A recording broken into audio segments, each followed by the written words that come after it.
नमस्कार दोस्तों, मैं अखिलेश मिश्रा आपके अपने एजुकेशनल यूट्यूब चैनल विद्यार्थी तक में स्वागत करता हूं। जय हिंद साथियों, कैसे हैं आप सभी। मैं अखिलेश मिश्रा एक बार फिर से आप सभी साथियों का आपके अपने यूट्यूब चैनल विद्यार्थी तक पे हार्दिक स्वागत करता हूं। साथियों, ये क्लास डेली हम लोगों की करंट अफेयर की क्लास हुआ करती है, जो कि किसी भी एक दिवसीय परीक्षाओं के लिए बहुत ही हेल्पफुल होती है। एक दिवसीय परीक्षाओं का अर्थात जो भी वनडे एग्ज़ाम होता है, जैसे एसएससी हुआ, बैंक हुआ, रेलवे हुआ, यूपी पुलिस हुआ, यूपी एसआई में तो हालांकि थोड़ा सा कम पूछा जाता है, लेकिन मान लीजिए एक आध क्वेश्चन उसमें भी पूछ लिया। और ट्रिपल एससी जो उत्तर प्रदेश अधीनस्थ एग्ज़ाम कराता है, जूनियर असिस्टेंट हुआ, हाई कोर्ट का कोई हुआ, लोअर पीसीएस हुआ, पीसीएस हुआ, आईएएस लेवल के एग्ज़ाम में भी करंट अफेयर के क्वेश्चन पूछे जाते हैं। और साथियों, सबसे इंटरेस्टेड बात यह है, मैं आप लोगों को बता दूं कि प्रत्येक एग्ज़ाम में कम से कम 3 से 4 क्वेश्चन पूछे जाते हैं। 3 से 4 क्वेश्चन हर हाल में पूछे जाते हैं साथियों करंट अफेयर के। तो मैंने यहाँ पे सारे एग्ज़ाम्स में कौन कौन से एग्ज़ाम में किस किस प्रकार से क्वेश्चन पूछे जाते हैं उस चीज़ों को मैंने एनालिसिस किया, और एनालिसिस करने के बाद मैं आप तक प्रत्येक दिन करंट अफेयर के क्वेश्चन को मैं आप तक पहुँचाने का काम करता हूँ। तो ये साथियों आज की करंट अफेयर की क्लास होगी, जो कि करंट अफेयर कल के होंगे, लेकिन डेट आज की डाला हो इस वजह से कि मान लीजिए कि आज की यह क्लास है, इससे यह पता चलेगा। और करंट अफेयर कल के होंगे, जितने भी करंट अफेयर आज जो करंट अफेयर होगा, आज की जो न्यू इन्फॉर्मेशन होगी वो कल आप लोगों को प्रोवाइड की जाएगी। इस प्रकार से हमारे द्वारा आप लोगों को क्लासें दी जाती हैं। क्लासों को आप लोग शुरू से लेकर लास्ट तक देखा करिए। क्लासें थोड़ी सी लंबी इसलिए हो जाती हैं कि इन्फॉर्मेशन भी इतनी ज़्यादा रहती हैं कि उसे हमारे द्वारा आप तक पहुंचाने में थोड़ा सा टाइम तो लगेगा ही लगेगा, क्योंकि मेरे पास स्मार्ट बोर्ड है नहीं, यही वाइट बोर्ड है नॉर्मल वाला। तो इस वजह से मैं पीपीटी तो बना के दे नहीं पाऊँगा, यहाँ मुझे लिखना पड़ता है। और क्वेश्चन जो है जो होते हैं वो ज़्यादा होते हैं, और सारे क्वेश्चन को एक्सप्लेन के साथ डिटेल के साथ बताना भी ज़रूरी होता है। तो थोड़ा सा क्लास लंबी होती है, लेकिन क्लासों को आप लोग शुरू से लास्ट तक देखा करिए, समझा करिए। बिल्कुल बेहतरीन तरीके से क्लास आप लोगों को दी जाती है। दूसरी बात साथियों कि जो यहाँ पे मोस्ट इम्पॉर्टेंट बातें होती हैं, जो मेन पॉइंट, जो चीज़ें समझने की होती हैं वो समझ लिया करिए। जो चीज़ें इम्पॉर्टेंट नोटिस करने वाली चीज़ें होती हैं, अपनी एक छोटी सी पतली सी कॉपी बनाइए, उसमें प्रत्येक महीने के करंट अफेयर को नोट किया करिए। और उसके बाद साथियों उसे 2-4 मिनट, ज़्यादा नहीं, 2-5 मिनट 10 मिनट टाइम निकाल के बीच बीच में रिवीजन भी करते रहा करिए। क्योंकि रिवीजन, आप किसी भी चीज़ की तैयारी कर रहे हैं, कोई भी सब्जेक्ट पढ़ रहे हैं, रिवीजन बहुत ही आवश्यक है, बहुत ही ज़रूरी है। तो साथियों आइए हम लोग आज के कुछ करंट अफेयर की क्वेश्चन को करने का काम करेंगे। आज के कुछ करंट अफेयर को करने का काम करेंगे साथियों हम लोग, ठीक है। सबसे पहली जानकारी है साथियों कि ब्रिटेन के विदेश राष्ट्रमंडल और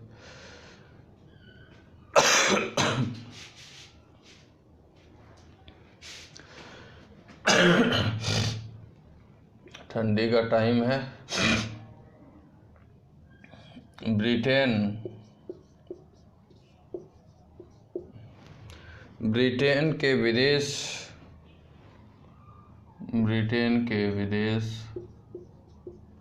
राष्ट्रमंडल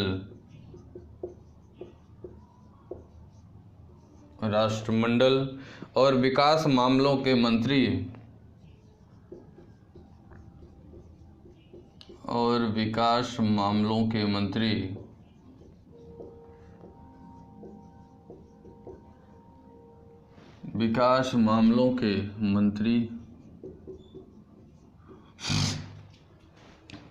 सी डोमिनिक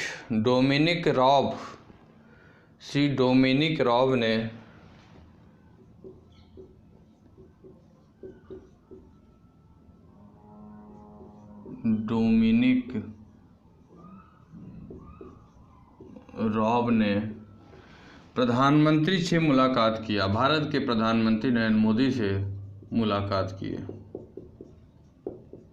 प्रधानमंत्री से मुलाकात किया।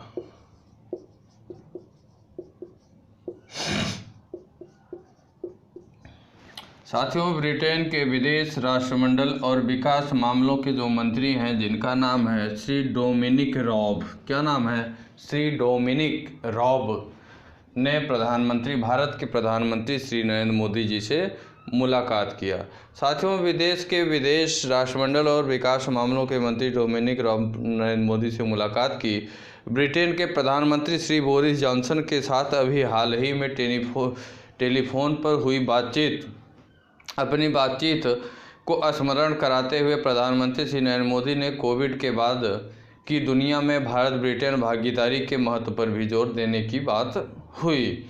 साथ ही साथियों, उन्होंने व्यापार और निवेश, रक्षा और सुरक्षा, प्रवास और गतिशील शिक्षा, ऊर्जा, जलवायु परिवर्तन और स्वास्थ्य को शामिल करते हुए द्विपक्षीय संबंधों की पूरी क्षमता का लाभ उठाने के लिए एक महत्वाकांक्षी और परिणामोन्मुख समय रोडमैप तैयार करने का आह्वान दोनों लोगों ने किया।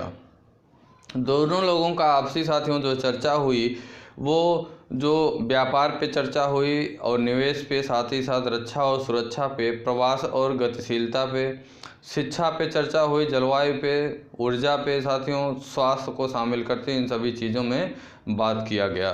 साथ ही साथ साथियों, विदेश मंत्री श्री डोमिनिक रॉब ने प्रधानमंत्री नरेंद्र मोदी को ब्रिटेन के प्रधानमंत्री बोरिस जॉनसन की ओर से शुभकामना भी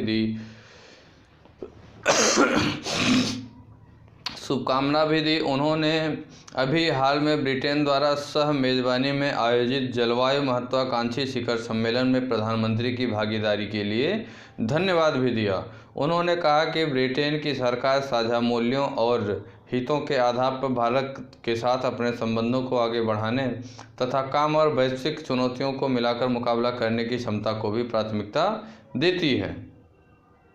साथ ही साथ साथियों, विदेश मंत्री श्री रॉब ने इस अवसर पर श्री मोदी को अपने प्रधानमंत्री बोरिस जॉनसन का एक पत्र भी सौंपा, जिसमें प्रधानमंत्री श्री नरेंद्र मोदी को वर्ष 2021 में ब्रिटेन की अध्यक्षता में आयोजित की जाने वाली G7 बैठक के लिए आमंत्रित भी किया गया। प्रधानमंत्री ने उन्हें धन्यवाद दिया और यह निमंत्रण स्वीकार भी किया। क्या किया साथियों, जो ये विदेश राष्ट्र और विकास मामलों के विदेश मंत्री आए थे साथियों, जिनका नाम श्री डोमिनिक रॉब है। श्री डोमिनिक रॉब ने साथियों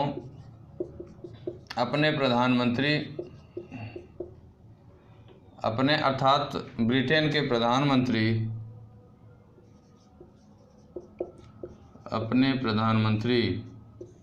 श्री बोरिस जॉनसन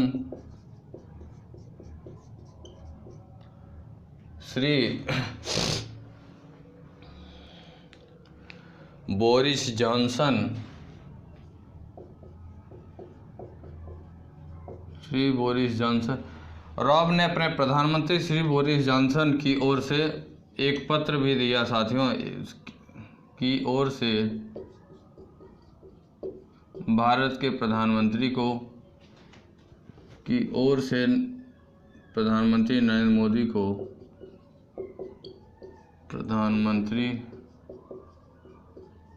नरेंद्र मोदी को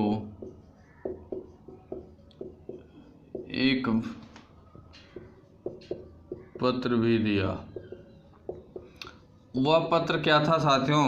वह पत्र था कि 2021 में जो ब्रिटेन में क्या साथियों आयोजित की जाएगी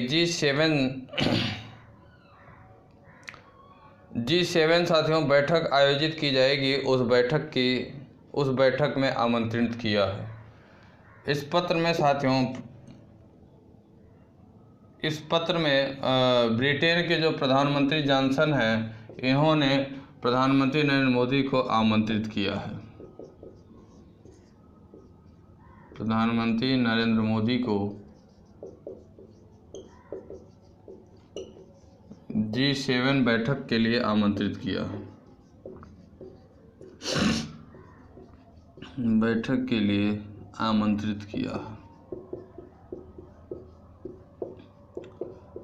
और साथियों 2021 में यह आयोजित की जाएगी और प्रधानमंत्री नरेंद्र मोदी ने इस बैठक में उपस्थित होने का निमंत्रण जो था साथियों, उसे क्या स्वीकार भी कर लिया है। क्या कर लिया है स्वीकार भी कर लिया है प्रधानमंत्री नरेंद्र मोदी ने। ठीक साथियों, अगली बात करें साथियों अगली इन्फॉर्मेशन की, तो अगली नई जानकारी है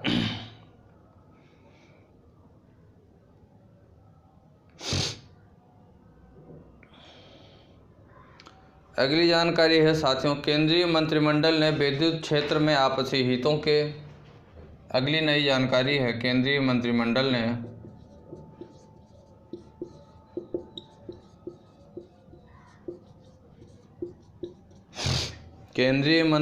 ने विद्युत क्षेत्र में आपसी हितों के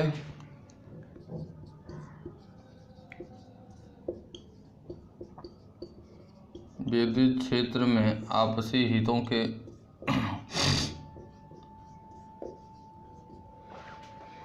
विद्युत क्षेत्र में आपसी हितों के क्षेत्रों में सूचना के आदान प्रदान के लिए क्षेत्रों में सूचना के आदान प्रदान के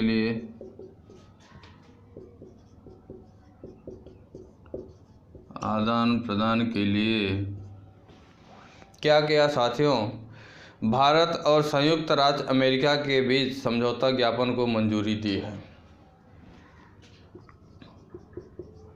भारत और संयुक्त राज्य अमेरिका के बीच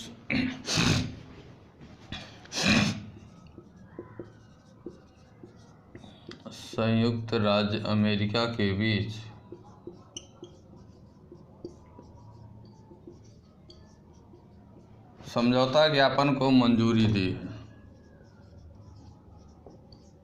समझौता ज्ञापन को मंजूरी दी है।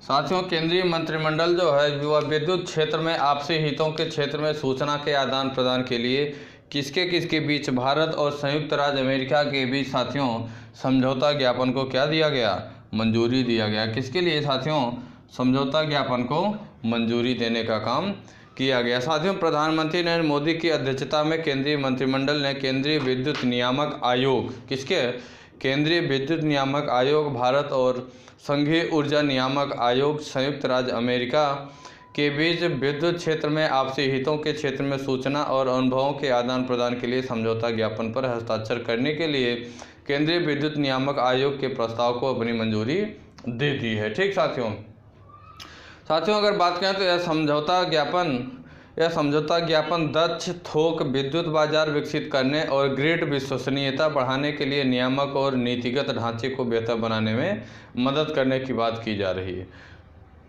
साथियों, अगर बात करें तो इस समझौते के अंतर्गत कौन कौन सी चीज़ें हैं, तो कुछ मुख्य बातें हैं साथियों। जैसे इसमें दिया गया इस समझौता ज्ञापन के अंतर्गत अगर बात करें साथियों तो बताया गया कि ऊर्जा से संबंधित मुद्दों की पहचान करना और आपसी हितों के क्षेत्र में सूचना और नियामक प्रक्रियाओं के आदान प्रदान के लिए विषयों और संभावित एजेंडों को विकसित करने का काम है। दूसरी बात है, एक दूसरे की सुविधाओं में आयोजित गतिविधियों में भागीदारी के लिए आयुक्तों और या कर्मचारियों के दौरे आयोजित करना होगा। तीसरी बात यह है, सेमिनारों, दौरों और आदान प्रदान में भागीदारी मिलेगी। साथ ही साथ आपसी हितों के कार्यक्रम विकसित करना और भागीदारी बढ़ाने के लिए जहां भी उचित हो इन कार्यक्रमों को स्थानीय रूप से आयोजित किया जाएगा। अगली बात यह है साथियों कि जब व्यावहारिक और आपसी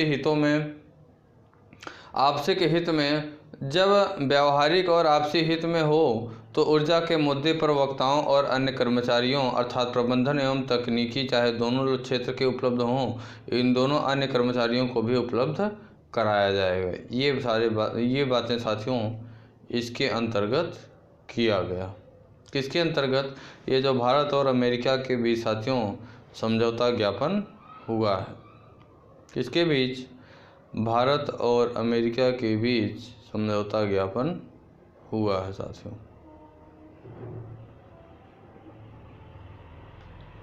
अगली जानकारी है साथियों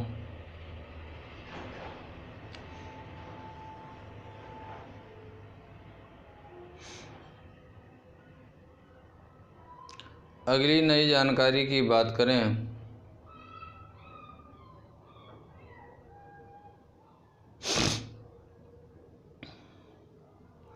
अगली जानकारी है साथियों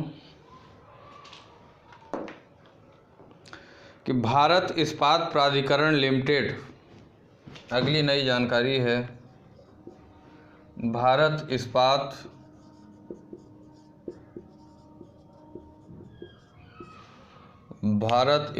प्राधिकरण limited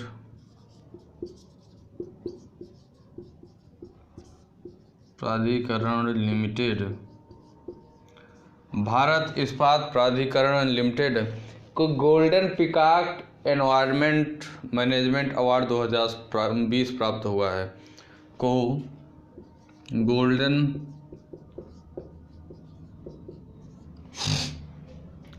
peacock environment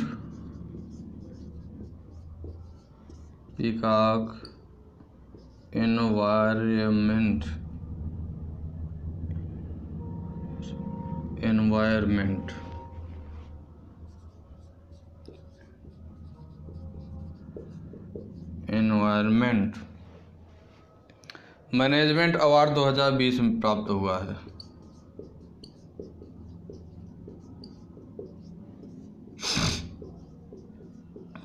award 2020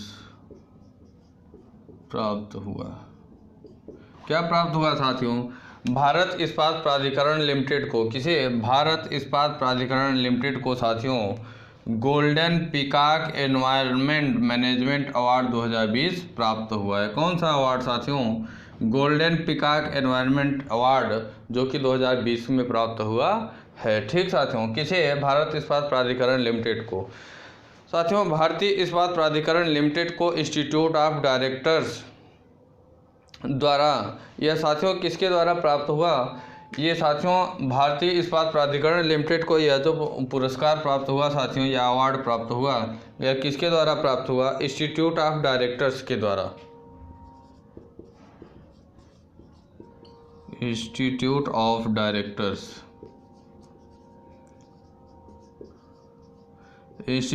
directors के द्वारा यह साथियों अवार्ड प्राप्त हुआ है। किसके क्षेत्र के लिए? इस्पात के क्षेत्र में वर्ष 2020 में प्रतिष्ठित golden peacock award environment management award से सम्मानित किया गया। ठीक साथियों, भारतीय इस्पात प्राधिकरण लिमिटेड के अध्यक्ष कौन है साथियों? अगर बात करें तो भारतीय इस्पात प्राधिकरण लिमिटेड के अध्यक्ष श्री अनिल कुमार चौधरी हैं। कौन है इसके साथियों अध्यक्ष की बात करें तो श्री अनिल कुमार चौधरी।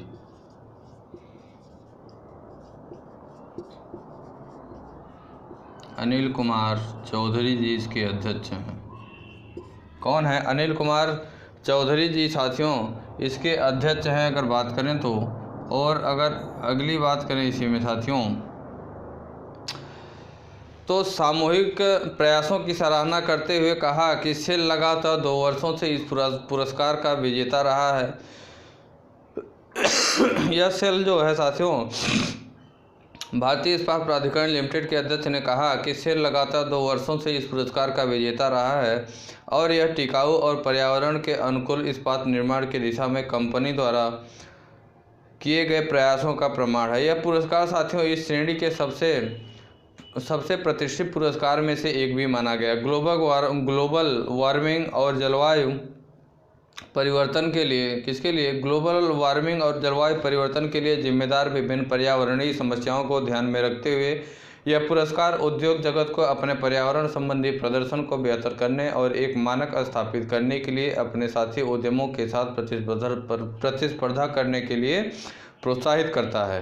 साथियों, अगर आगे बात करें तो भारतीय इस्पात प्राधिकरण लिमिटेड पर्यावरण संरक्षण की अपनी कॉर्पोरेट जिम्मेदारी के प्रति सजग रहते हुए लगातार पर्यावरण के लिए अनुकूल विभिन्न उपायों को अपनाने में ध्यान केंद्रित करने का काम करता है। ठीक साथियों,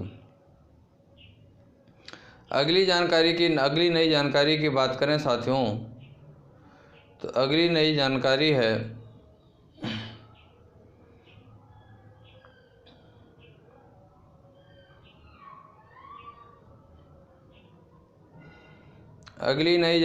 साथियों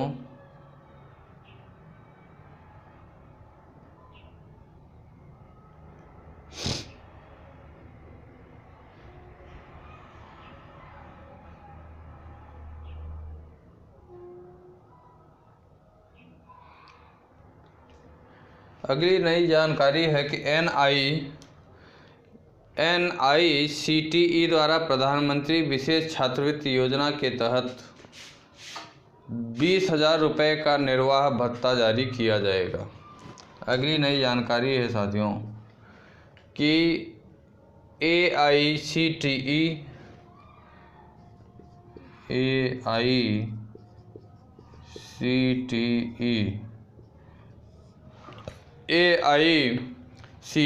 द्वारा प्रधानमंत्री विशेष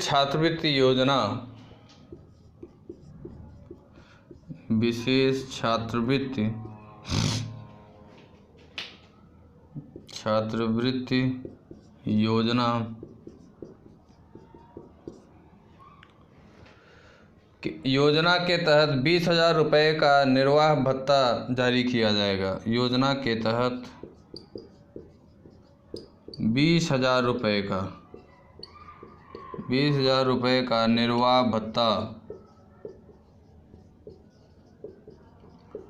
20,000 रुपये का निर्वाह भत्ता जारी किया जाएगा।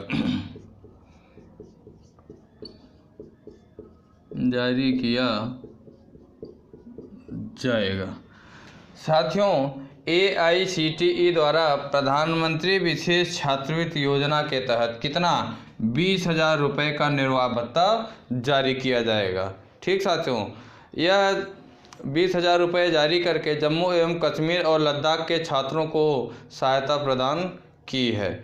साथियों, जम्मू एवं कश्मीर और लद्दाख के छात्रों को सहायता देने के उद्देश्य से यह सहायता जो प्राप्त होगा साथियों, यह जम्मू और कश्मीर साथ ही साथ जम्मू एवं कश्मीर और लद्दाख के छात्रों को दिया जाएगा। साथियों, जम्मू एवं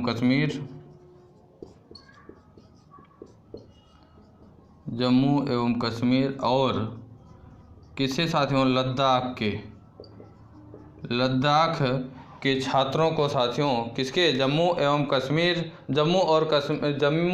कश्मीर और लद्दाख के छात्रों को सहायता देने के उद्देश्य से AICTE ने प्रधानमंत्री विशेष छात्रवृत्ति योजना के तहत निर्वाह भत्ता के रूप में 20,000 रुपये की किस्त जारी करने का फैसला किया है।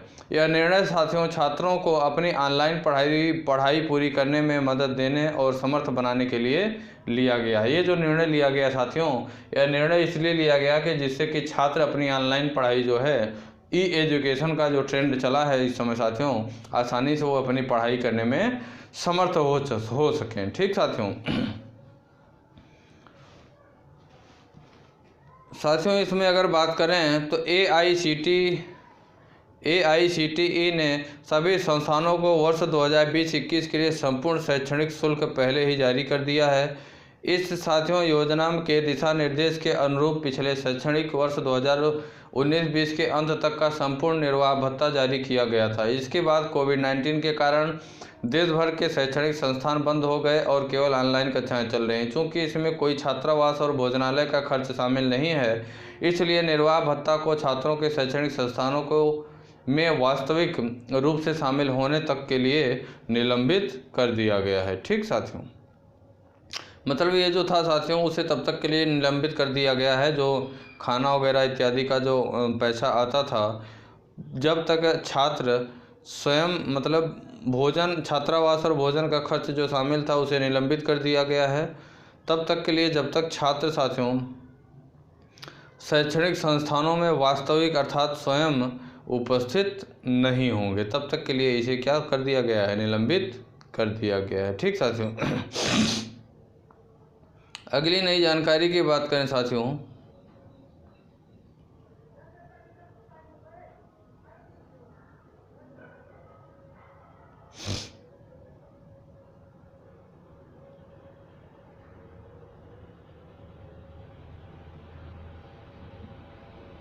अगली जानकारी है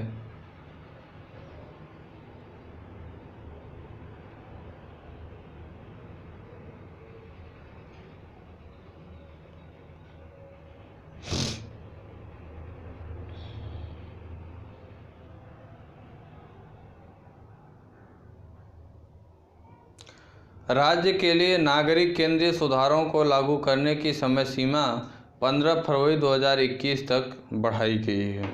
राज्य के लिए साथियों नागरिक केंद्रीय सुधार को, अगली जानकारी है राज्यों के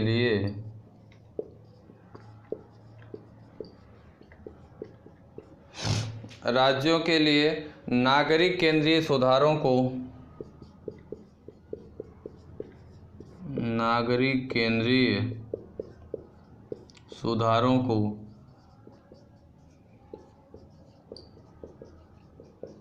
लागू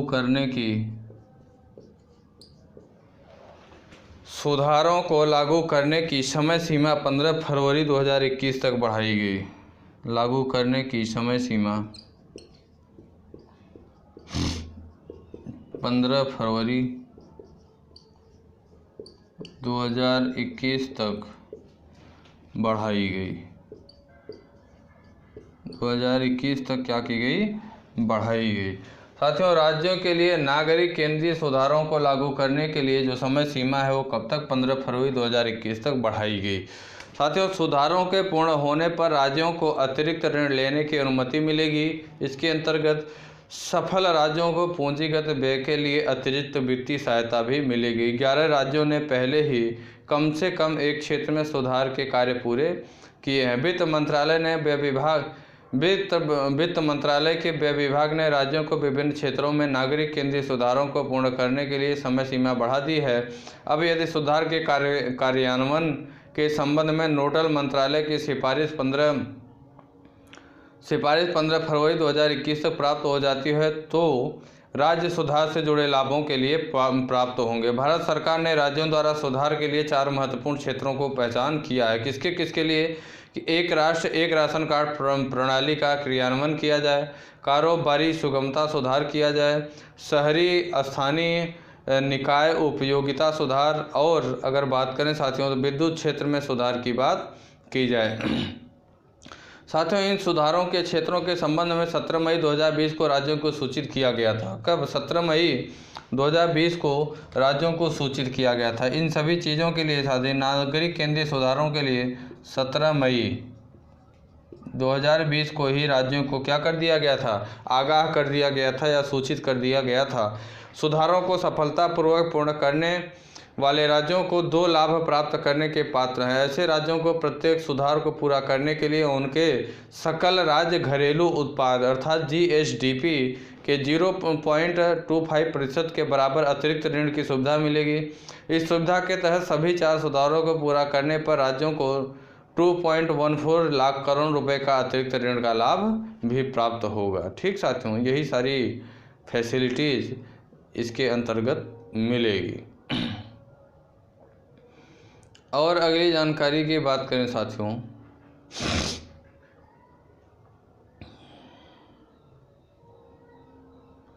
और अगली नई जानकारी की बात करें अगर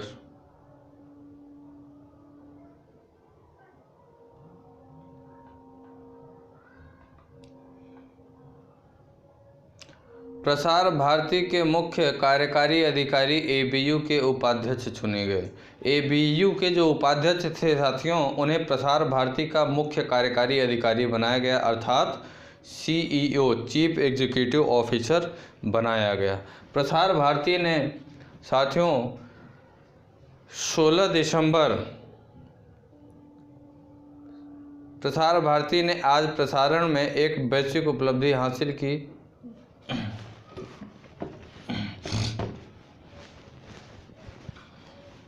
एक मिनट।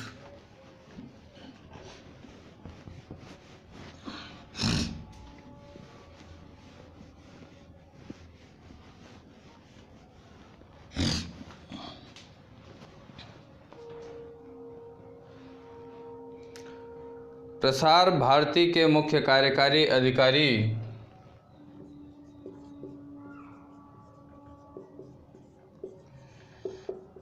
प्रसार भारती के मुख्य कार्यकारी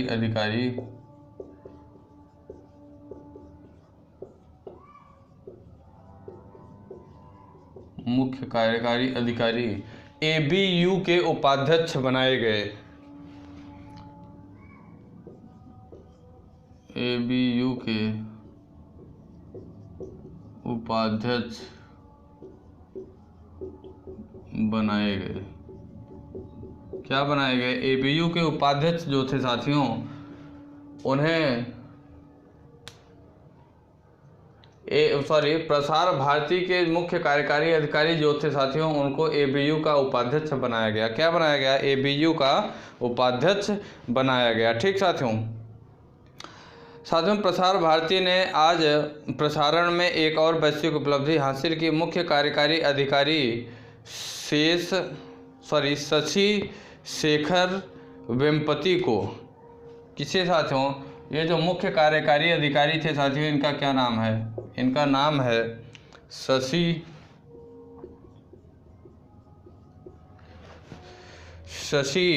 शेखर वेम्पति।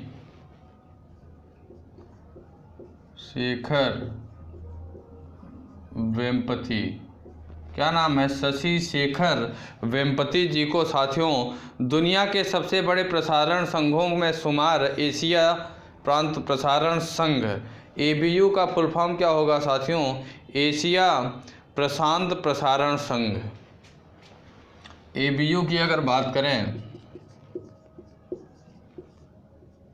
ABU का क्या होगा? एशिया प्रशांत प्रसारण संघ।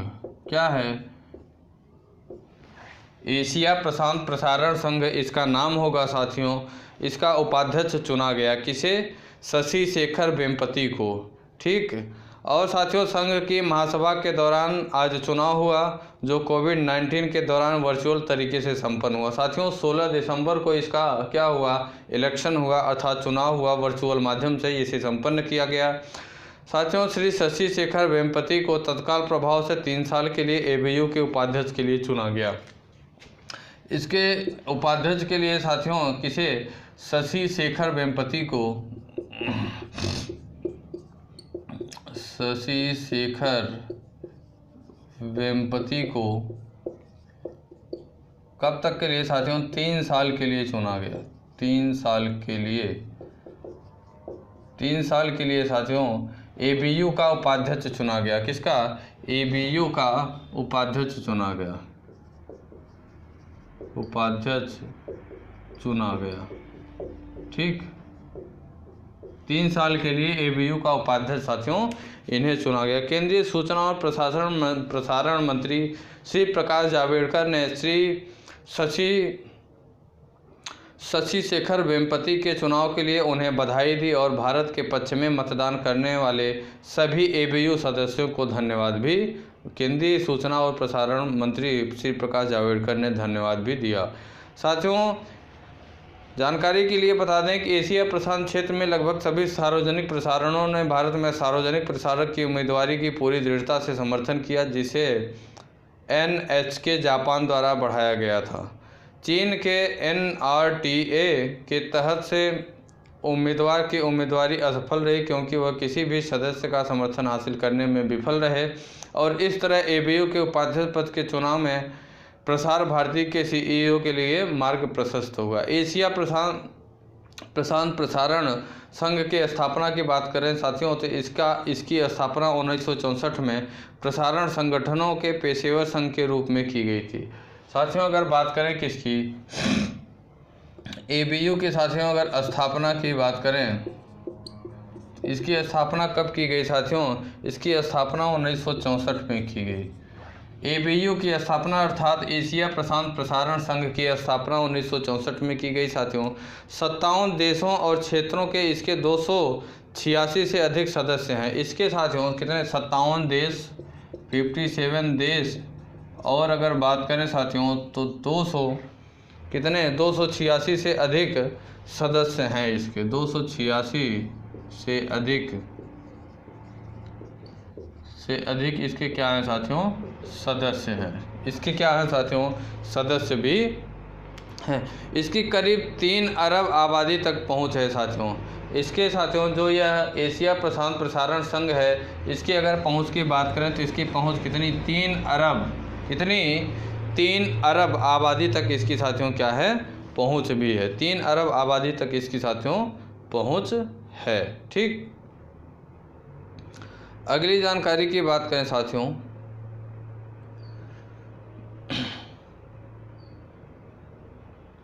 अगली नई इन्फॉर्मेशन की बात करें साथियों, तो अगली जानकारी है कि अभी हाल ही में अमेरिका ने किस देश के प्रति सख्त रुख अपनाते हुए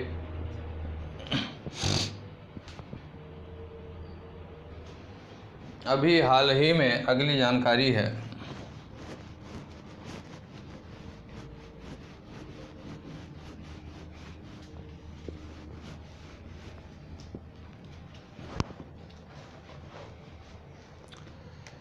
हाल ही में अमेरिका ने किस देश के प्रति सख्त रुख अपनाते हुए, हाल ही में अमेरिका ने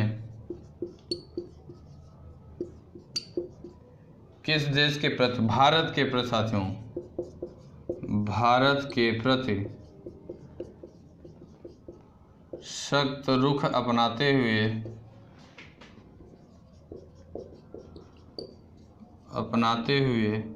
क्या किया साथियों, सख्त रुख अपनाते हुए करेंसी मैनूपुलेटर्स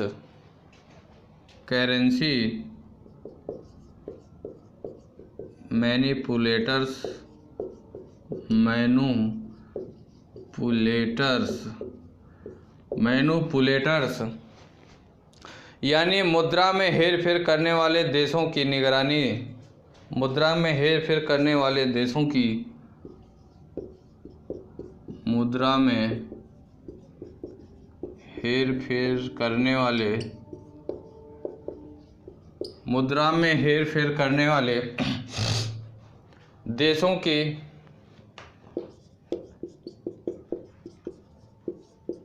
निगरानी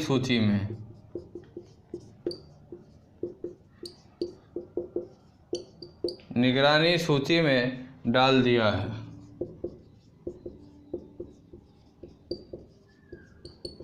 क्या हुआ है साथियों, अभी हाल ही में अमेरिका ने साथियों भारत के प्रति सख्त रुख अपनाते हुए, किसके प्रति, भारत के प्रति साथियों सख्त रुख अपनाते हुए इसने क्या किया है कि करेंसी मैनिपुलेटर्स का मतलब होता है मुद्रा में हेरफेर करना, मुद्रा में हेरफेर करना। तो मुद्रा में हेरफेर करने वाले देशों की सूची में, निगरानी सूची में भारत को भी डाल दिया है। कौन, अमेरिका। साथियों अमेरिका ने भारत के प्रति सख्त रुख अपना दिखाते हुए इसे भी चीन, ताइवान जैसे 10 देशों के साथ करेंसी मैनिपुलेटर्स यानी मुद्रा में हेरफेर करने वाले देशों की निगरानी सूची में डाल दिया। अमेरिका ने साथियों भारत सहित जिन 10 देशों को इस सूची में डाला है वे सभी इसके बड़े व्यापारिक साझेदार हैं। किसके, अमेरिका के बड़े व्यापारिक साझेदार भी हैं साथियों। और अगर बात करें साथियों इस निगरानी सूची के अंतर्गत कौन कौन से देश हैं, तो इस निगरानी सूची के अंतर्गत पहले स्थान पे भारत, फिर उसके बाद चीन, ताइवान और इसके साथ ही साथ बात करें साथियों जापान, दक्षिण कोरिया,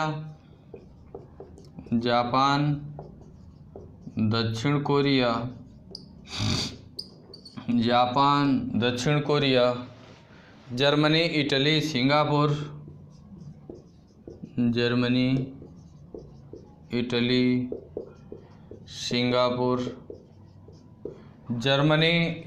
सिंगापुर, थाईलैंड और मलेशिया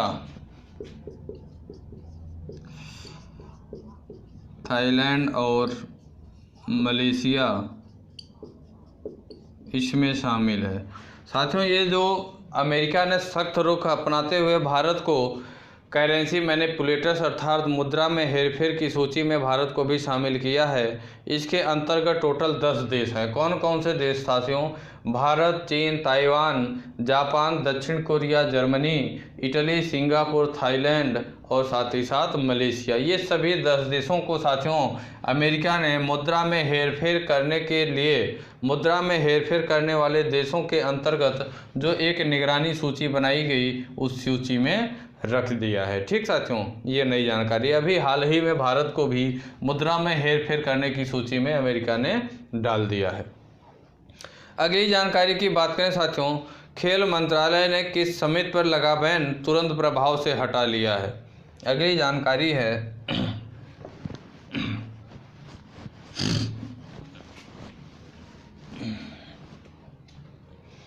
कि खेल मंत्रालय ने, अगली नई जानकारी है साथियों,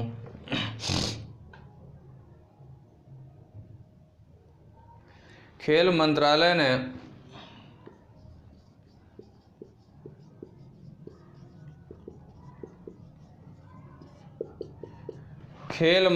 ने भारतीय पैरालंपिक समिति पर लगा बैन तुरंत प्रभाव से हटा लिया है। भारतीय पैरालंपिक समिति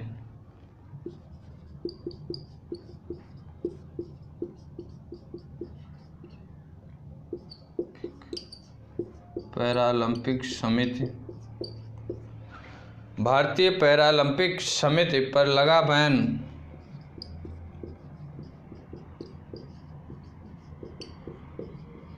तुरंत प्रभाव से वापस ले लिया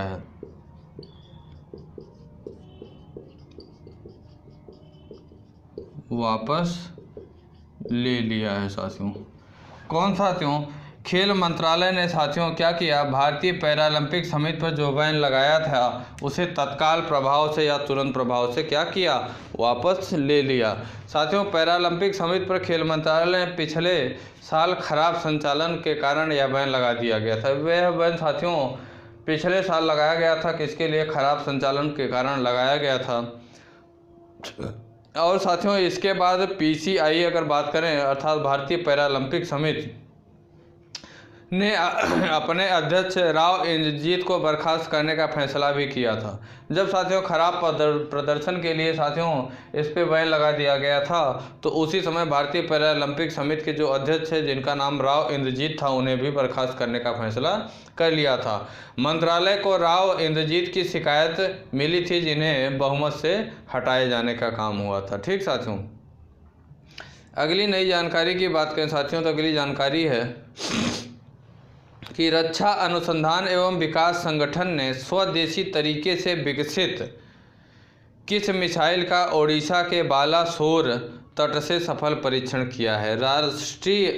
रक्षा अनुसंधान एवं विकास संगठन, रक्षा अनुसंधान एवं विकास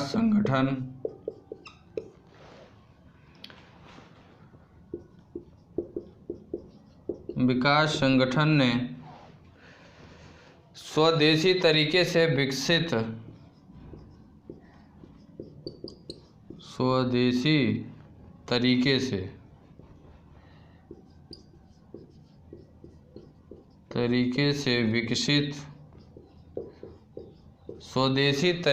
विकसित साथियों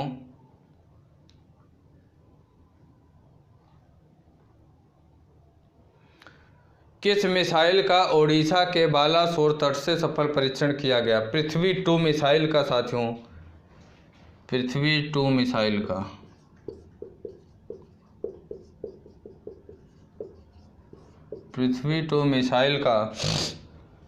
ओडिशा के बालासोर तट से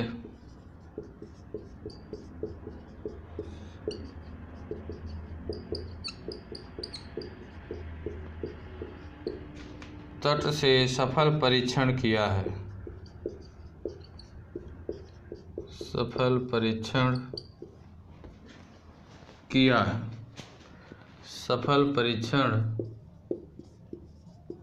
किया है। कहाँ से साथियों? पृथ्वी 2 मिसाइल का। कौन सी मिसाइल का? पृथ्वी 2 मिसाइल का साथियों ओडिशा के बालासोर तट से सफल परीक्षण करने का काम किया गया है। ठीक साथियों, भारत ने 16 दिसंबर 2020 को यह परीक्षण किया। यह परीक्षण कब किया साथियों? यह परीक्षण 16 दिसंबर 2020 को 16 दिसंबर 2020 को इसका परीक्षण करने का काम किया गया। ठीक साथियों, पूर्वी तट बालासोर के पूर्वी तट से पृथ्वी टू बैलिस्टिक मिसाइल का सफलतापूर्वक परीक्षण किया। यह परमाणु संपन्न मिसाइल सतह से सतह पर मार करने में सक्षम है। यह मिसाइल जो है साथियों पृथ्वी टू, यह सतह से सतह में मार करने में सक्षम है। ठीक साथियों, सतह से सतह में मार करने में यह मिसाइल क्या है, पूरी तरीके से सक्षम है। और अगर बात करें साथियों तो 1 महीने के अंदर पृथ्वी टू मिसाइल का यह परीक्षण हुआ है। इसी साल 20 नवंबर को उड़ीसा तट से इस मिसाइल का परीक्षण किया गया था। कहाँ से? 20 नवंबर को साथियों उड़ीसा के तट से इस मिसाइल का परीक्षण किया गया था।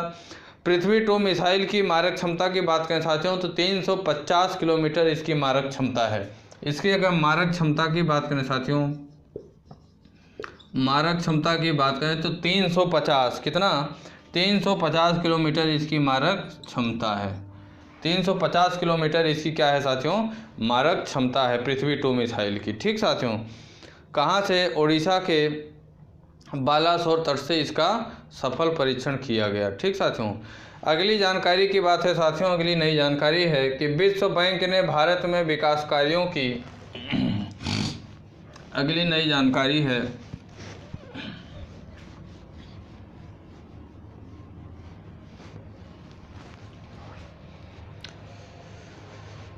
विश्व बैंक ने भारत में विकास कार्यों की सहायता के मकसद से 80 करोड़ डॉलर से अधिक की लागत वाली कितने परियोजनाओं को मंजूरी दी है? विश्व बैंक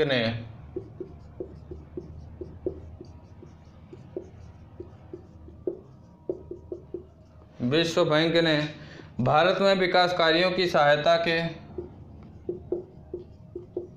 भारत में विकास कार्यों की सहायता के विकास कार्यों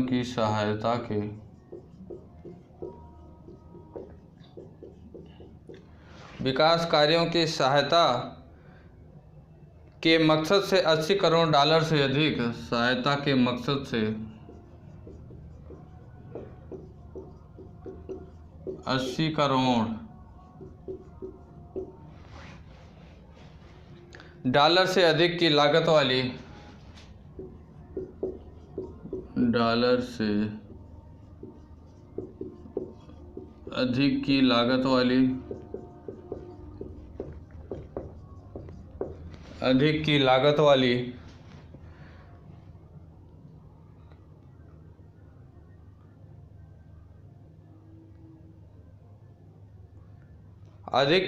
वाली साथियों कितनी 4 परियोजनाओं को मंजूरी दी है।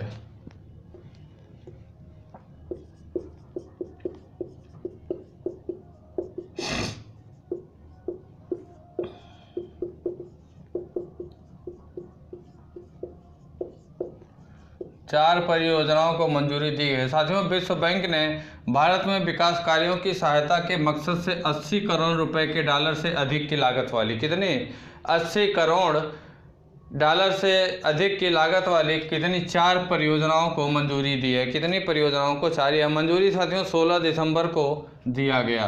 कब? 16 दिसंबर 2020 को। 16 दिसंबर 2020 को यह मंजूरी दी गई साथियों। और अगर बात करें तो साथियों इनमें साथियों छत्तीसगढ़ समावेशी ग्रामीण और त्वरित कृषि वृद्धि परियोजना, नागालैंड कक्षा शिक्षण और संस्थान परियोजना का विस्तार तथा दूसरा बांध सुधार और पुनर्वास परियोजना शामिल है। इसके अंतर्गत साथियों क्या क्या शामिल है इन विकास कार्यों में अगर बात करें तो इसके अंतर्गत छत्तीसगढ़ समावेशी ग्रामीण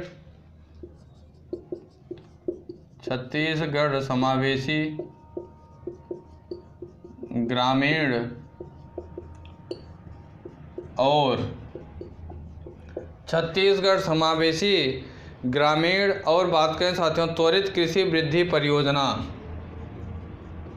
त्वरित कृषि वृद्धि परियोजना, वृद्धि परियोजना साथियों जिसे क्या नाम दिया गया? चिराग नाम दिया गया। क्या नाम दिया गया? चिराग इसे नाम दिया गया। अगली परियोजना साथियों नागालैंड कक्षा शिक्षण और संस्थान परियोजना,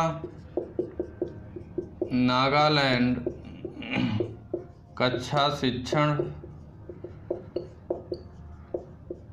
नागालैंड कक्षा शिक्षण और संसाधन परियोजना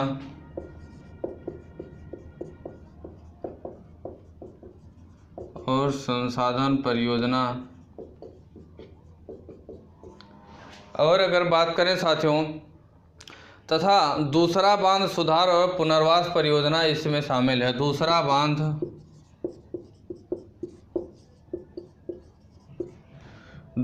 बांध सुधार और पुनर्वास परियोजना, सुधार और पुनर्वास परियोजना, सुधार और पुनर्वास परियोजना इसके अंतर्गत शामिल है। और साथियों, विश्व बैंक के अनुसार इसके अलावा 25 करोड़ डॉलर की लागत वाली DRIP-2 परियोजना के तहत देश के विभिन्न राज्यों में मौजूदा बांधों की सुरक्षा और प्रदर्शन में सुधार लाया जाएगा। विश्व बैंक ने साथियों 80 करोड़ डॉलर से अधिक लागत वाली साथियों 4 परियोजनाओं को मंजूरी दी और यह मंजूरी 16 दिसंबर 2020 को दिया गया। उन परियोजनाओं के अंतर्गत छत्तीसगढ़ समावेशी ग्रामीण और त्वरित कृषि विकास परियोजना, जिसे चिराग भी नाम दिया गया, इसे शामिल है। नागालैंड कक्षा शिक्षण और संसाधन परियोजना शामिल है। और साथियों दूसरा बांध सुधार और पुनर्वास परियोजना शामिल है। कौन सा दूसरा? यह दूसरा लिखा हुआ है साथियों, दूसरा बांध सुधार और पुनर्वास परियोजना इसके अंतर्गत शामिल है। ठीक साथियों, अगली जानकारी की बात करें साथियों, तो अगली जानकारी है संयुक्त राष्ट्र विकास कार्यक्रम की तरफ से जारी मानव विकास सूचकांक में भारत कितने स्थान पर पहुंच गया है। अगली जानकारी है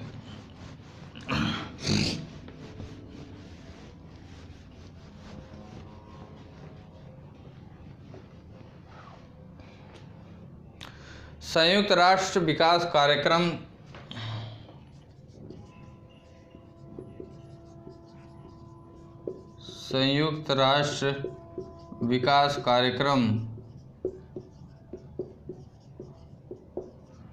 संयुक्त राष्ट्र विकास कार्यक्रम जिसे UNDP भी कहते हैं, UNDP संयुक्त विकास कार्यक्रम की तरफ से जारी मानव विकास सूचकांक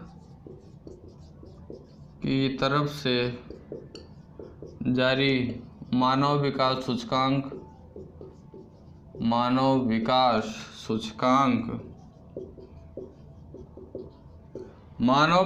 सूचकांक में भारत कितने स्थान पर पहुंच गया है।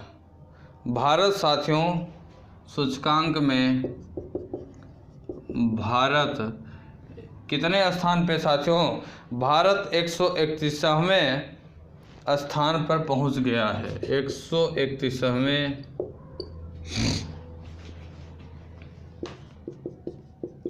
स्थान पर पहुंच गया है।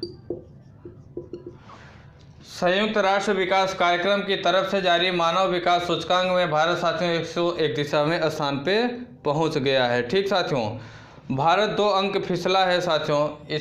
इससे पहले भारत का जो सूचकांक था कितना था? इससे पहले साथियों कितना था? 133 था, जो जिसमें साथियों क्या हुआ? भारत 2 अंक फिसला हुआ है। कितना? 2 अंक फिसला हुआ है। 2 अंक फिसल कर 131वें स्थान पे पहुंचा है। ठीक साथियों, पिछले साल अपना देश 129वें स्थान पर रहा। पिछले साल 129वें स्थान पे था साथियों, और 3 अंक फिसल कर कितना? 131वें स्थान पे पहुंच गया है। मानव विकास सूचकांक में किसी देश के जीवन स्तर को मापा जाता है। मानव विकास सूचकांक के अंतर्गत किसी देश का क्या मापा जाता है? जीवन स्तर को मापा जाता है। जीवन स्तर को साथियों मापा जाता है मानव विकास सूचकांक के अंतर्गत। भारत के साथ साथ भूटान साथियों अगर बात करें तो भूटान का स्थान, अगर 100 अन्य देशों की बात करें तो भूटान साथियों 129वें स्थान पे है। और अगर बात करें तो बांग्लादेश 133वें स्थान पे, बांग्लादेश 133वें स्थान पे और अगर बात करें नेपाल 142वें स्थान पे 142, और पाकिस्तान की बात करें साथियों तो 154, कौन से 154 स्थान पे पहुंचा है। मध्यम मानव विकास की श्रेणी वाले देशों में शामिल है साथियों। साल 2018 में भारत इस सूची में 130वें रैंक पे था। 2018 में अगर बात करें तो भारत का साथियों जो संयुक्त राष्ट्र विकास कार्यक्रम है उसमें मानव विकास सूचकांक 100 कितना था, मानव विकास सूचकांक में भारत का स्थान 130वां नंबर कब था, 2018 में बात करें तो। अगली जानकारी की बात करें साथियों तो किस राज्य ने राज्य के रियल इस्टेट निर्माण कानूनों में एकरूपता लाने और मजबूत बनाने हेतु unified development control and promotion regulation को मंजूरी दी है। अगली इंफॉर्मेशन है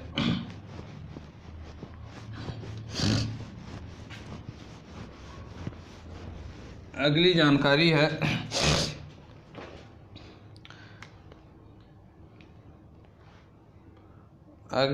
जानकारी है साथियों कि किस राज्य सरकार ने राज्य के रियल इस्टेट, तो साथियों महाराष्ट्र राज्य की सरकार ने महाराष्ट्र राज्य की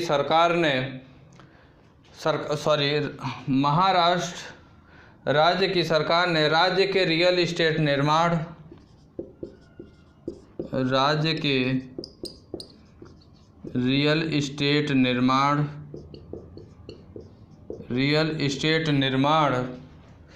कानूनों में एकरूपता लाने और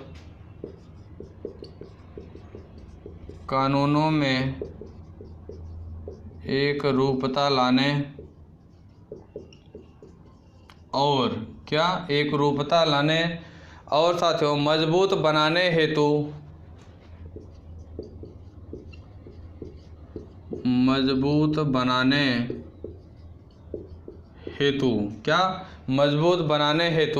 यूनिफाइड डेवलपमेंट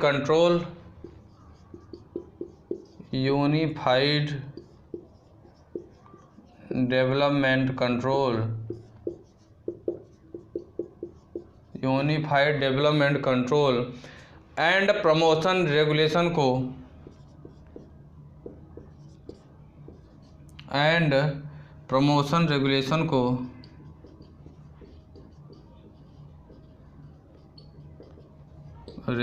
को मंजूरी दी है।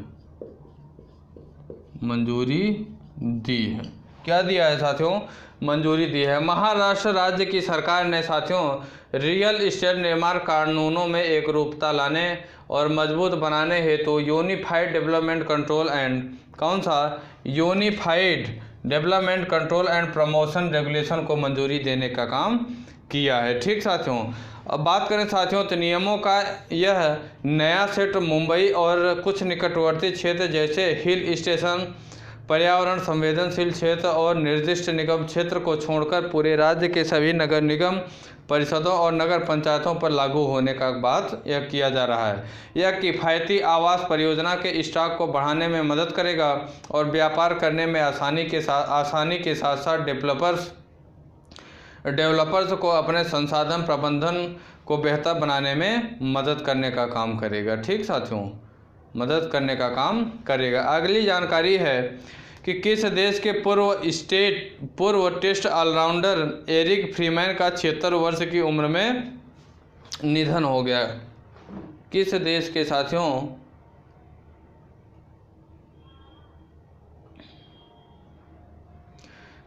किस देश के पूर्व टेस्ट ऑलराउंडर, ऑस्ट्रिया के साथियों, ऑस्ट्रेलिया देश के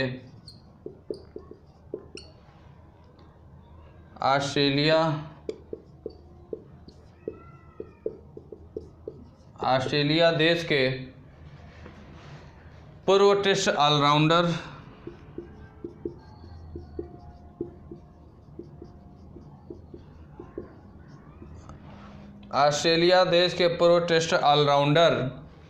एरिक फ्रीमैन, क्या नाम है साथियों, एरिक एरिक फ्रीमैन का 76 साल के उम्र में निधन हो गया। 76 साल की उम्र में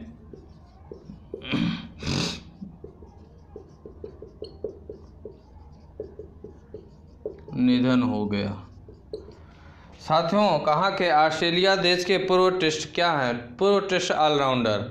ऑस्ट्रेलिया देश के साथियों पूर्व टेस्ट ऑलराउंडर एरिक फ्रीमैन का 76 वर्ष की आयु में निधन हो गया। साथियों, फ्रीमैन ऑस्ट्रेलिया के 244वें टेस्ट खिलाड़ी थे। कितने?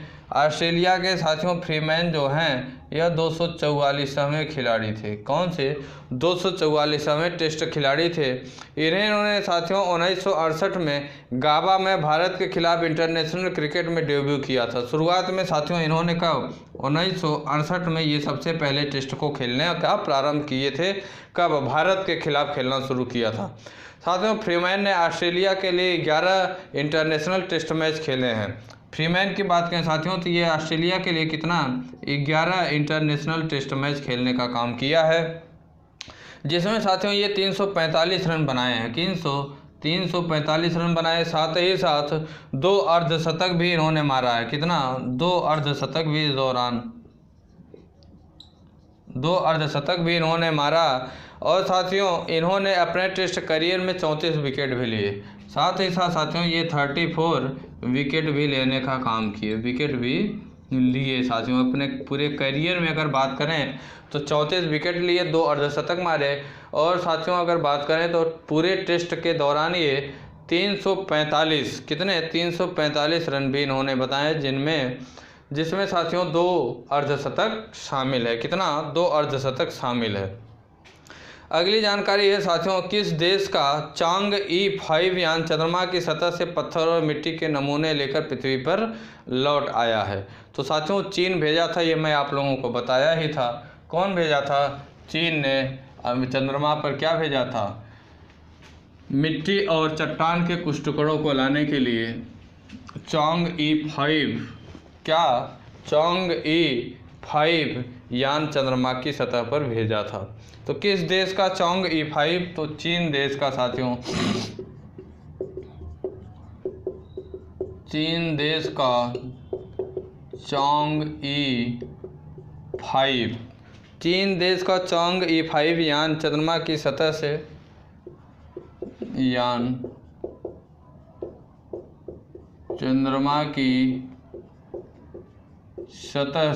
कहाँ से? चंद्रमा की सतह से पत्थर और मिट्टी के नमूने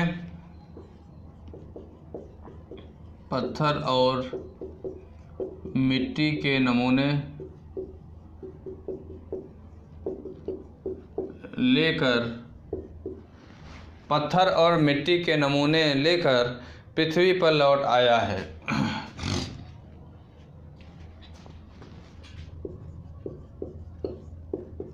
पृथ्वी पर लौट आया है। पृथ्वी पर लौट आया है। ठीक साथियों, इसमें बात करें अगर साथियों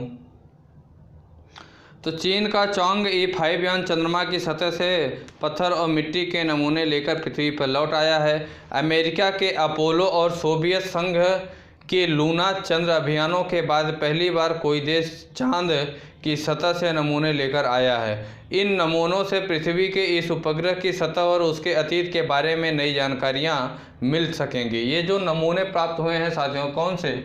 पत्थर और मिट्टी के जो नमूने लाए गए हैं साथियों, इससे क्या होगा कि उपग्रह की सतह और उसके अतीत के बारे में जानकारी प्राप्त हो सकेगी। साथियों चांग E5 को 24 नवंबर को दक्षिणी चीन के वेनचांग स्टेशन से एक अंतरिक्ष यान के जरिए छोड़ा गया था। इसे साथियों कहाँ से छोड़ा गया था?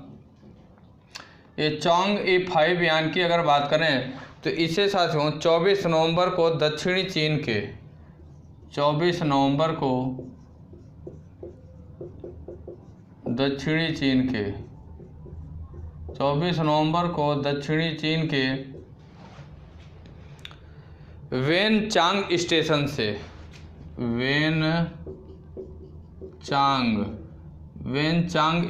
से साथियों क्या अंतरिक्ष यान के जरिए छोड़ा गया था। किसके जरिए साथियों? अंतरिक्ष यान के जरिए। अंतरिक्ष यान के जरिए साथियों इसे छोड़ा गया था, जो कि अभी हाल ही में यह कुछ नमूने किसके, पत्थर और मिट्टी के नमूने लेकर पृथ्वी पर वापस आ गया। तो साथियों ये हम लोगों के आज के कुछ करंट अफेयर के इम्पॉर्टेंट क्वेश्चन थे, जो कि किसी भी एक दिवसीय परीक्षाओं में 3 से 4 क्वेश्चन पूछे जाने का काम किया जाता है। ऐसे इम्पॉर्टेंट क्वेश्चनों को हम लोग अपनी इस क्लास में प्रत्येक दिन करने का काम करते हैं। ठीक साथियों, तो साथियों क्लासों को आप लोग शुरू से लेकर लास्ट तक देखा करिए। साथ ही साथ क्लासों को आप लोग प्रत्येक जगह आपकी जो सोशल मीडिया पैट है साथियों वहाँ पे शेयर करने का भी काम किया करिए। प्रत्येक जगह, चाहे वो फेसबुक हो, व्हाट्सअप हो, टेलीग्राम हो, इंस्टाग्राम हो, जहाँ जहाँ आपकी सोशल मीडिया पैट है प्रत्येक जगह क्लासों को शेयर किया करिए, जिससे कि अन्य विद्यार्थी भी ऐसी क्लासों से लाभान्वित हो सकें। ठीक साथियों, तो ये हमारे कुछ आज के करंट अफेयर थे, जो कि इम्पोर्टेंट करंट अफेयर थे एग्ज़ाम के पॉइंट ऑफ व्यू से। और आप लोग इसे नोटिस किया करिए, जो इम्पोर्टेंट बात होती है अपनी नोटबुक में। और उसके बाद साथियों आप लोग इसे बीच बीच में रिवीजन भी किया करिए। रिवीजन भी बहुत ज़रूरी है। रिवीजन के साथ साथ साथियों आप लोग अपने हाथ से लिखे हुए नोट्स बनाया करिए। जानकारी के लिए आपको बता दूं कि आपके अपने ही यूट्यूब चैनल विद्यार्थी तक पे UP TET, C TET and super TET के लिए कुछ कक्षाएँ दी जा रही हैं। इस समय लगभग आधे से ज़्यादा सिलेबस ख़त्म हो चुका है। कुछ अगर बात करें कक्षाओं में, तो पहली क्लास जो कि 10 बजे के आसपास बाल विकास की क्लास दी जाती है। दूसरी क्लास दोपहर में 2 से 3 बजे के आसपास हिंदी की क्लास दी जाती है साथियों। और तीसरी क्लास रात में 7 से 8 बजे के आसपास। सप्ताह में 3 दिन हिस्ट्री और ज्योग्राफी, या 3 दिन हिस्ट्री, दोनों में से कोई ना कोई 3 दिन चलने का काम होता है। ठीक साथियों, अगर हिंदी की बात करें तो हिंदी भी आधे से ज़्यादा ख़त्म हो चुका है। और बाल विकास अर्थात चाइल्ड डेवलपमेंट की बात करें तो आधा से ज़्यादा सिलेबस उसका भी हम लोगों ने बिल्कुल डीपली पढ़ते हुए, थ्योरी के साथ ज़बरदस्त तरीके से पढ़ते हुए क्लासों को जाके देखिएगा तो पता चलेगा। जो लोग UP TET, C TET and super TET की तैयारी कर रहे हैं तो खुद ही पता चलेगा। ठीक साथियों, तो क्लास को ओवर करते हैं। जय हिंद, जय भारत। दोस्तों अगर आप हमारे YouTube चैनल विद्यार्थी तक पे नए हैं तो लाइक करें, सब्सक्राइब करें और बेल आइकन को दबाना ना भूलें। धन्यवाद।